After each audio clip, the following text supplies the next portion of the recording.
வணக்கம் நண்பர்களே, எல்லோரும் எப்படி இருக்கீங்க? நலமா இருக்கீங்களா? நான் பாரம்பரிய ஜோதிடர் ரவிக்குமார்.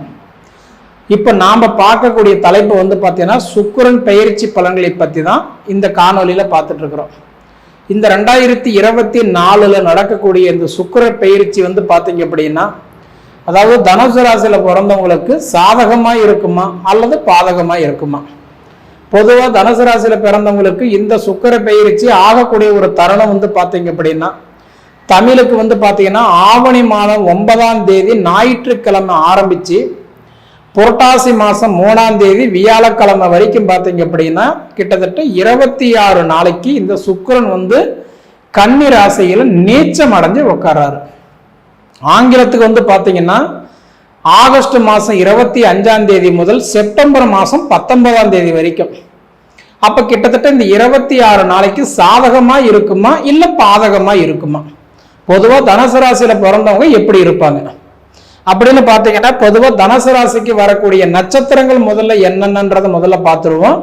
அப்படி பார்த்தீங்கன்னா கேதுவுடைய நட்சத்திரமான இன்னைக்கு மூலம் நட்சத்திரம் 4 பாதத்தில் பிறந்தவங்களுக்கும், அதன் பிறகு வரக்கூடிய சுக்கிரனுடைய நட்சத்திரமான போராடு நட்சத்திரம் 4 பாதங்கள் பிறந்தவங்களுக்கும், அதன் பிறகு பார்த்தீங்கன்னா சூரியனுடைய நட்சத்திரத்துல பிறந்தவங்களுக்கு, அதாவது உத்திராட நட்சத்திரம் 1 பாதத்துல பிறந்தவங்களுக்கும் அதிபதி யாரு அப்படின்னா இன்னைக்கு தனுசு ராசி. தனுசு ராசிக்கு அதிபதி யாருன்னா குரு பகவான். இப்ப பாத்தீங்க அப்படின்னா நிச்சயமா இந்த சுக்கிரன் பெயர்ச்சி அப்படின்னு பாத்தீங்கன்னா சிம்ம ராசியில இருந்து வந்த சுக்கிர பகவான் பாத்தீங்கன்னா இப்ப கன்னி ராசிக்கு, அதாவது நீச்சம் அடைஞ்சு உட்கார்ந்துருக்கிறார். பொதுவா பாத்தீங்கன்னா இன்னைக்கு சுக்கிர பகவான் ஒரு வீட்டுல நீச்சம் அடைகிறாரு அப்படின்னா இந்த 12 கட்டத்துல கன்னி ராசியில மட்டும்தான் நீச்சம் அடைவார். வேற எந்த வீட்டிலும் நீச்சம் அடைய மாட்டார். ராஜபங்கம் நீச்ச யோகத்தை அடைஞ்சிருக்கிறாரு. அப்ப ராஜபங்கம் நீச்ச யோகத்தை அடையக்கூடிய இந்த சுக்கிர பகவான் உங்களுக்கு சாதகமா பாதகமானா நான் அடிச்சு சொல்றேனுங்க, உங்களுக்கு சாதகமான நேரம் தான். ஏங்க சொல்றீங்க அப்படின்னா, உங்க ராசிக்கு அதிபதி யாருன்னா குரு பகவான். தனுசு ராசிக்கு அதிபதி யாரு? குரு பகவான். இப்ப அந்த குரு பகவான் யார வீட்டில் இருக்கிறாருன்னு பாத்தீங்கன்னா சுக்கிரனுடைய வீட்டுல தான் இருக்கிறாரு. ரிஷப ராசிக்கும் துலா ராசிக்கும் இந்த 2 வீட்டுக்கு அதிபதி யாருன்னா சுக்கிரன். அப்ப அந்த சுக்கிரன், அதாவது இன்னைக்கு பயிற்சி ஆகக்கூடிய காலகட்டத்துல உங்க ராசிக்கு அதிபதி சுக்கிரன் வீட்டுல போய் உட்காரும் போது உங்களுக்கு சாதகமான நேரம் தான். இப்ப நம்ம ஒருத்தர் வீட்டுல போய் வாடகைக்கு உட்காடுறோம், அதே மாதிரி பாத்தீங்கன்னா இன்னைக்கு அதே அவங்க நம்ம வீட்டுல மாறி உட்காடுறாங்க. இன்னைக்கு நாம அவங்க காலி பண்ண சொன்னோம்னா அவங்க நம்மள காலி பண்ண சொல்லுவாங்க இல்லையா? அப்ப அந்த மாதிரி பாத்தீங்கன்னா இந்த சுக்கிரன் பயிற்சி ஆகக்கூடிய காலகட்டத்துல உங்களுடைய ராசிக்கு அதிபதி குரு அவங்க வீட்டுல போய் நட்புல உட்கார்ந்து இருக்கிறாரு. அப்படி உட்காரக்கூடிய இந்த ஒரு தருணத்துல பாத்தீங்கன்னா குரு சேர்க்கை சுக்கிரன் சேர்க்கை எப்பயுமே நல்லா இருக்கும். இப்ப பொதுவா உங்களுடைய ஜாதகம் கொண்டு போய் ஒருத்தட்ட கொடுத்தீங்கன்னு வச்சுக்கோங்களேன், அவங்க என்ன பண்ணுவாங்கன்னா ஆண் ஜாதகத்தை கொடுத்தீங்க அப்படின்னா குருவுடைய அடிப்படையை வச்சு பார்ப்பாங்க. பொதுவா குரு எத்தனாம் இடத்துல இருக்கிறாரு, அது என்ன துறையில சார்ந்தது இருக்குது, அது என்ன பலன்கள் இருக்குதுன்னு சொல்லுவாங்க. அதே ஒரு பெண் ஜாதகம் கொண்டு போய் கொடுத்தீங்க அப்படின்னா சுக்கிரனை வச்சு பார்ப்பாங்க. அப்ப இந்த 2மே இணையக்கூடிய தருணத்துல எப்படி இருக்கும்? கணவன் மனைவிக்குள்ளார அன்னோனியம் இல்லைன்னா கூட இப்ப உங்களுக்கு அன்னோனியம் கண்டிப்பா கிடைச்சிடும்.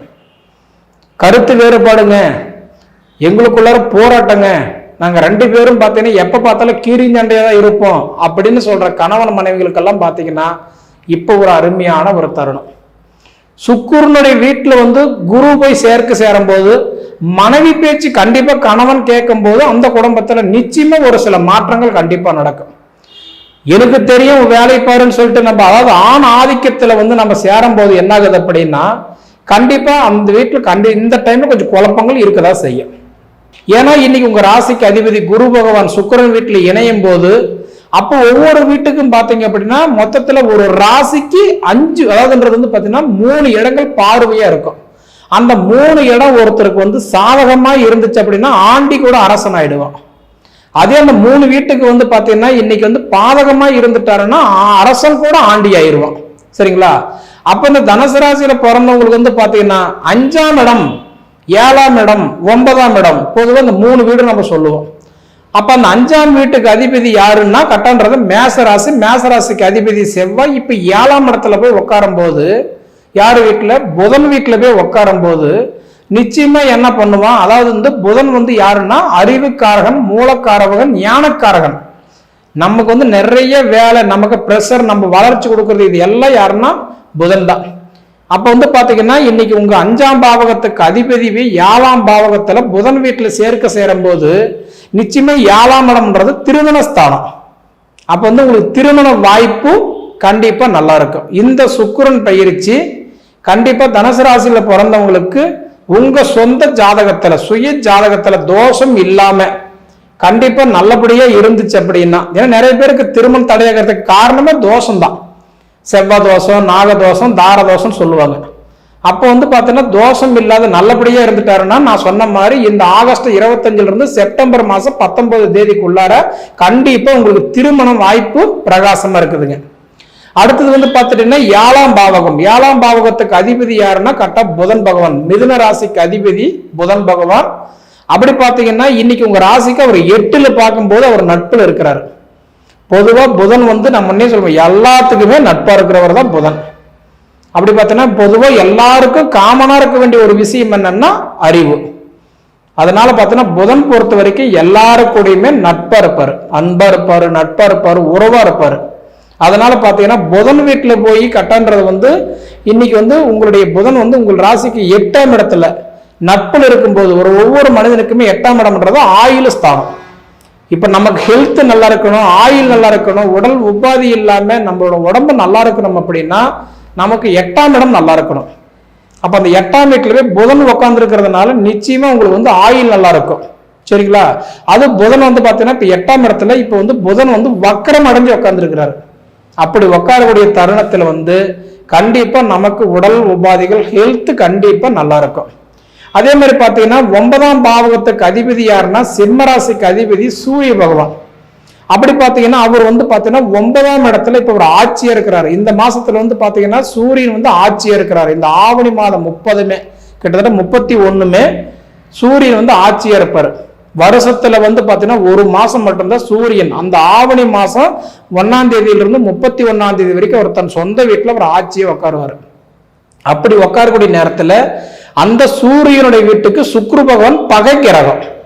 ஏன்னா இப்ப பகையா இருந்துட்டு வந்துதான் இப்ப அவர் வந்து கன்னி ராசிக்கு நீச்சம் அடைஞ்சிருக்கிறாரு, ராஜபங்கம் நீச்ச யோகத்தை அடைஞ்சிருக்கிறாரு. அப்படி பாத்தீங்கன்னா பொதுவா 9ஆம் இடம்ன்றது வந்து பிதிருஸ்தானம், தந்தை இடத்தை பாக்குறாரு. அப்ப தந்தை இடத்தை பார்க்கும்போது 100% என்ன பண்ணுவாருன்னா உறவுகள் நீடிக்கும். எங்க கருத்து வேறுபாடுங்க, அதாவது இதுக்குள்ளார எனக்கு எங்க அப்பாவுக்கு பிடிக்காது, எனக்கு அம்மாவுக்கு பிடிக்காது, எனக்கு அண்ணன் தம்பிகளுக்குள்ள பிடிக்காது, இதனால பாத்தீங்கன்னா கருத்து வேறுபாடு கொஞ்சம் தள்ளி இருக்கிறோம் அப்படின்னு பிரிஞ்சு குடும்பத்தை ஒன்னா சேர்க்கக்கூடிய ஒரு தருணம் இந்த சுக்கிர பயிற்சி காலம் நல்லா இருக்கும். அதே மாதிரி வந்து பாத்தீங்க அப்படின்னா இதுக்கிடையில வந்து பாத்தீங்கன்னா இன்னைக்கு தனுசு ராசியில பிறந்தவங்களுக்கு எல்லாம் பாத்தீங்கன்னா இன்னைக்கு வந்து இந்த கட்டிட வேலை, கலை வேலை, ஓவியம், ஆர்ட்ஸுக்கு சம்மந்தப்பட்டது, பெயிண்டிங் சம்மந்தப்பட்டது, வீட்டுடைய அதாவது ஒரு மண் ஒரு வீட்டுக்கு சம்மந்தப்பட்ட ஒரு அலங்காரத்துக்கு சம்மந்தப்பட்டது உருவாக்கக்கூடியவங்க கண்டிப்பா இந்த தொழில் செய்யறவங்களுக்கு எல்லாம் பாத்தீங்கன்னா இப்ப இது ஒரு சாதகமான நேரம், அருமையான ஒரு தருணம். நான் வந்து ஒரு ஓவிய கலைஞன், நான் வந்து ஒரு பெயிண்டிங் சம்மந்தப்பட்ட விஷயத்தில் இருக்கிறேங்க, கலைத்துறையில நான் இருக்கிறேங்க, கண்டிப்பா உங்களுக்கு அருமையான ஒரு வாய்ப்பு கொடுத்துருவார். சரிங்களா? இதை தாண்டி பாத்தீங்கன்னா இன்னைக்கு வந்து ஆடைக்கு சம்மந்தப்பட்ட வேலையில் இருக்கிறவங்களுக்கு பாத்தீங்கன்னாலும் கண்டிப்பா நல்லா இருக்கும். இன்னைக்கு நான் ஒரு காவல்துறை, இன்னைக்கு வந்து நான் ஒரு மிலிட்டரி துறையில் இருக்கிறேங்க, நான் ஒரு கப்பல் படையில் இருக்கிறேன், நான் இல்லை வந்து பாத்தீங்கன்னா நான் ஒரு டாக்டர் லைனில் இருக்கிறேன், நான் அதாவது ஒரு மருத்துவத்துறையில் இருக்கிறேன், நான் இது போல ஒரு யூனிஃபார்ம் தொட்டு வேலை செய்யறவங்களுக்கு, ஒரு வாட்ச்மேனா கூட இருக்கிறவங்களுக்கு கூட யூனிஃபார்ம் உண்டு. இந்த மாதிரி யூனிஃபார்ம் தொட்டு வேலை செய்யறவங்களுக்கு இந்த சுக்கிர பயிற்சி கண்டிப்பா நல்லா இருக்கும். சரிங்களா? அதே மாதிரி வந்து பாத்துட்டீங்க அப்படின்னா திருமணத்துக்கு இதுக்கு முன்னாடி நிறைய பேருக்கு வந்து கட்டான்றது ஒரு வரமாவே இருக்குதுங்க. என்னை பொறுத்த வரைக்கும் தனுசு ராசியில குரு எல்லாம் யாரு பார்த்தாலும் குரு உங்களோட ராசிக்கு அதிபதி, நல்லது நடக்கும், கல்யாணம் ஆகிடும், சூப்பரா இருப்பீங்க சொல்றாங்களே தவிர எனக்கு நல்லது நடக்கலைங்க அப்படின்னு கேட்டீங்கன்னா மே மாசத்துல இருந்தே உங்க வாழ்க்கை போராட்டம் தான். கிட்டத்தட்ட இந்த 4 மாச காலமாகவும் உங்களுக்கு ஒரு போராட்டம் தான், கேள்விக்குரியதான் இருக்குது. உங்களை நீங்களே கேள்வி கேட்டுக்கிறீங்க, ஏன் நம்ம எப்படி இருக்கிறோம், எதனால இப்படி இருக்கிறோம், நமக்கு எப்ப நல்லது நடக்கும், எப்ப கல்யாணம் ஆகும், அது சொந்தத்தில் ஆகுமா, அந்நியத்தில் ஆகுமா, இல்லை நம்மள படிச்சு பொண்ணு வருமா, அழகான பொண்ணு வருமா, நம்ம லவ் பண்ற பொண்ணு கிடைக்குமா, இல்ல நம்ம விரும்புற ஆம்பளை கிடைப்பாங்களா, இல்ல நம்ம ஆல்ரெடி பேசி முடிவு பண்ணி தடையாயிருச்சு அவங்க நமக்கு கிடைப்பாங்களா, அப்படின்னு கேட்குறவங்க எல்லாத்துக்குமே பார்த்தீங்கன்னா நிச்சயமா உங்க சுய ஜாதகத்துல தான் பதில் கிடைக்கும். சரிங்களா? ஏன்னா உங்க சுய ஜாதகம் நல்லா இருந்துச்சுன்னு வச்சுக்கோங்களேன், கண்டிப்பா உங்களுக்கு திருமணம் சார்ந்த விஷயம் கண்டிப்பா நல்லா இருக்கும். அப்படி இருக்கக்கூடிய காலகட்டத்தில் 100% இந்த தனுசு ராசியில பிறந்தவங்களுக்கு இப்ப உங்களுக்கு வந்து பாத்தீங்கன்னா இன்னைக்கு வந்து நட்பு கிரகமா இருக்கிறாரு சுக்கிர பகவான். அப்படி இருக்கக்கூடிய இந்த ஒரு நேரத்தில் நீங்க சுயமா ஏதாவது செய்யணும்னு ஆசைப்படுறீங்களா? விவசாயம் செய்யலான் இருக்கிறேங்க, நான் ஒரு தோட்டத்தை அமைக்கலான் இருக்கிறேன், நான் ஒரு பண்ணையை வைக்கலாம்னு இருக்கிறேன், ரெண்டாவது இந்த பால் வாகனம், இன்னைக்கு ஒரு கோழி பண்ணை, இந்த மாதிரி ஒரு விவசாயி சார்ந்து செய்யலான் இருக்கிறீங்கன்னா தாராளமா பண்ணுங்க, லாபம் கிடைக்கும். சரிங்களா? மொத்தத்துல பாத்தீங்கன்னா 100% தனுசு ராசியில் பிறந்தவங்களுக்கு ஒரு வளர்ச்சியான ஒரு நேரம் தான் இருக்கிறத தவிர ஒரு நஷ்டமான நேரம் கிடையாது. உங்க சுய ஜாதகத்தை பாருங்க, நல்லா இருந்ததுன்னா அது எந்த சார்ந்தது இருக்குது, எந்த துறையில போலான்னு பாருங்க, அந்த துறையில போங்க, நிச்சயமா உங்களுக்கு வெற்றி கிடைக்கும். சரிங்களா? சரி நண்பர்களே, இதுக்கு முன்னாடி நம்ம தமிழ் ஜோதிட நேர சேனலை சப்ஸ்கிரைப் பண்ணாதவங்க சப்ஸ்கிரைப் பண்ணிக்கோங்க, உங்க நண்பர்களுக்கு ஷேர் பண்ணுங்க. இது தவிர உங்க பொன்னான நேரத்தை ஒதுக்கி இவ்வளோ நேரம் என்னோட காணொலி நீங்க முழுமையா பார்த்ததுக்கு மனசார மனசுல இருந்து கேட்டுக்கிறேன். நன்றிங்க.